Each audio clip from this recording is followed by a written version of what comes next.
পারিবারিক শিক্ষা হচ্ছে মানুষের জীবনের সবচেয়ে বড় শিক্ষা। যে যার পরিবার থেকে যেমন শিখবে তার আচরণবিধিও ঠিক তেমনই থাকবে। কথাটা কেন বলেছি আমি পুরো ভিডিওতে আস্তে আস্তে আপনাদের সাথে শেয়ার করব। তো আসসালামু আলাইকুম, welcome to my daily kitchen and ব্লগে। আজকে আমি আপনাদের সাথে শেয়ার করব সকাল থেকে সন্ধ্যা পর্যন্ত কী করেছি। তাই এই ধনিয়া পাতাগুলো তুলেছি, কারণ আমার আজকে বাসায় ধনিয়া পাতা নেই। এগুলো দিয়ে আজকে আমি রান্নাবান্নার কাজে ব্যবহার করব। এখানে আমি সামান্য পরিমাণে একটু শিং মাছ ভুনা করব, তাই তেলে পেঁয়াজটা বেজে নিলাম। পেঁয়াজটা ভাজার পরে দিয়ে আমি সামান্য একটু রসুন আর একটু আদা দিয়ে দিলাম। আদা রসুনগুলো ভালোভাবে কষিয়ে নিব আমি নেড়ে চেড়ে, যেন আদা রসুনের কোনো গন্ধ না থাকে। গন্ধ থাকলে মাছ ভুনাটা তেমন একটা স্বাদ হবে না। তারপরে এখানে আমি হাফ চামচের মতো হলুদ আর 1.5 চামচের মতো মরিচ দিয়ে দিব। যেহেতু আমার শিং মাছ শুধুমাত্র 250 গ্রাম, অতিরিক্ত শিং মাছ আমি ভুনা করে নিই, কারণ বেশি করলে বাসায় কেউ খায় না এমনিতে, তা আবার সব থেকে যায়, আর রেখে দিয়ে অপচয় করাটা তো একদমই ভালো হবে না।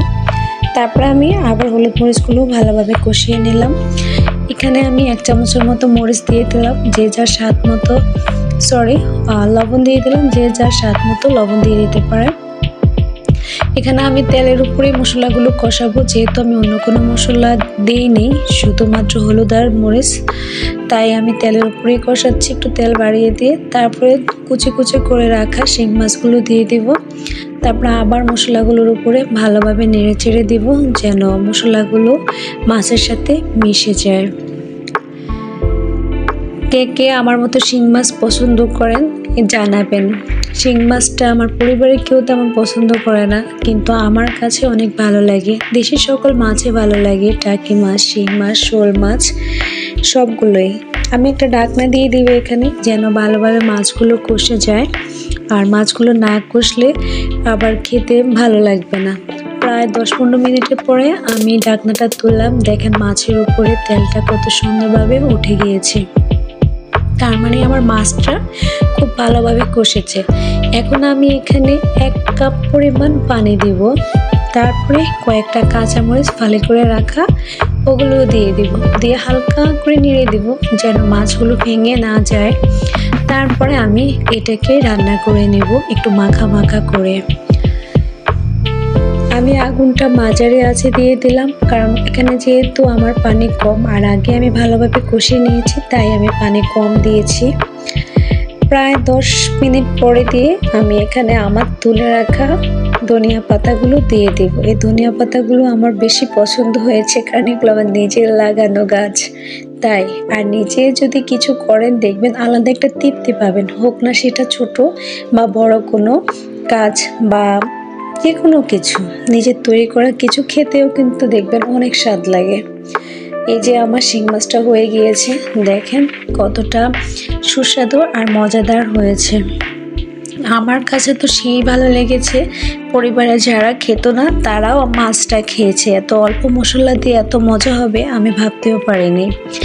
এখানে আমি কয়েকটা আমড়ার আচার দিয়েছি, আর এগুলো হচ্ছে যারা আগের ব্লগ ভিডিও দেখেছেন তারা বলতে পারবেন এই আচারটা আমি একদমই রোদ্রে শুকিয়ে করেছিলাম, জলপাইয়ের আচার। এখন আমি আপনাদের সাথে শেয়ার করব শিং মাছের পাশাপাশি আজকে আর কি রান্না করলাম। এখানে ভাত, এখানে সেই শিং মাছগুলো, তারপরে এখানে হচ্ছে আমার নিজেরও মনে নেই, ঢাকনাটা তুলে তারপরে দেখাচ্ছি গরুর মাংস ভুনা।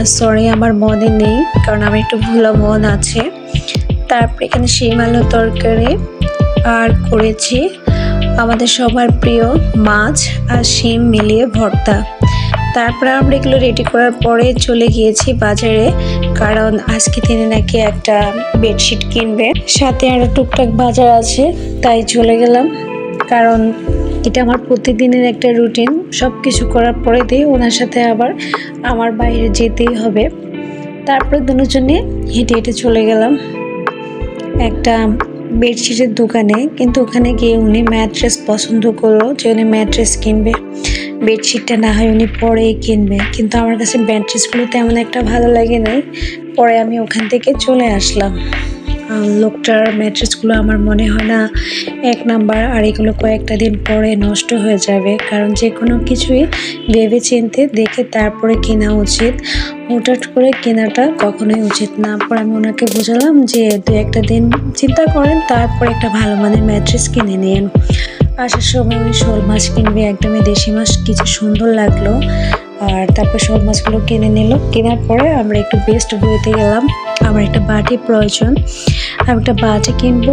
আর আমার একটা লাউ গাছ আছে, লাউ গাছটা আমার একটা টব নাই, টবের কারণে সেটা বড় হচ্ছে না। পরে আমি ঘুরে ঘুরে সব কিছু দেখলাম, টবের দোকানটা কোন দিকে।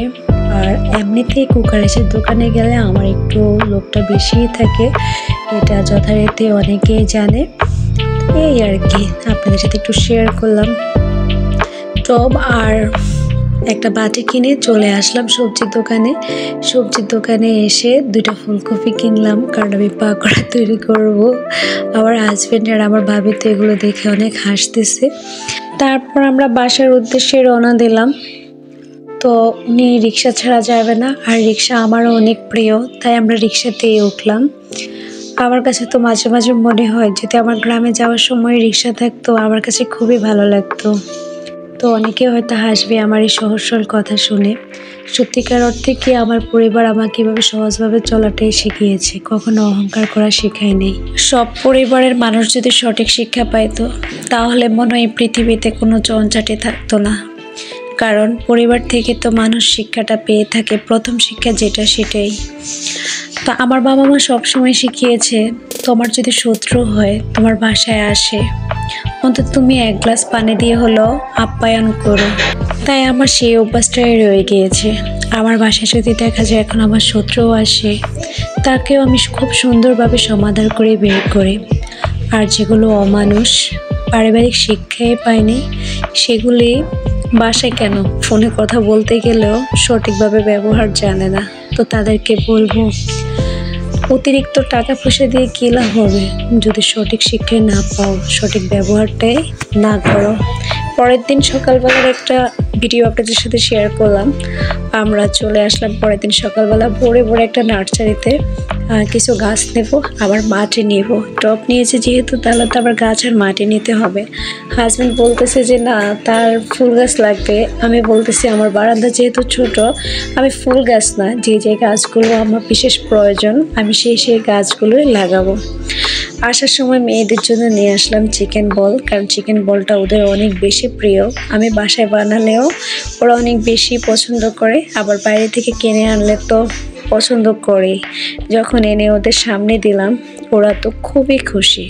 সত্যি বলতে বাচ্চা কাচ্চাকে যদি আপনি একদম অল্প টাকায়ও কিছু এনে দেন না, আর তারা যদি খুশি হয়, ওখানেই মায়েদের সার্থকতা।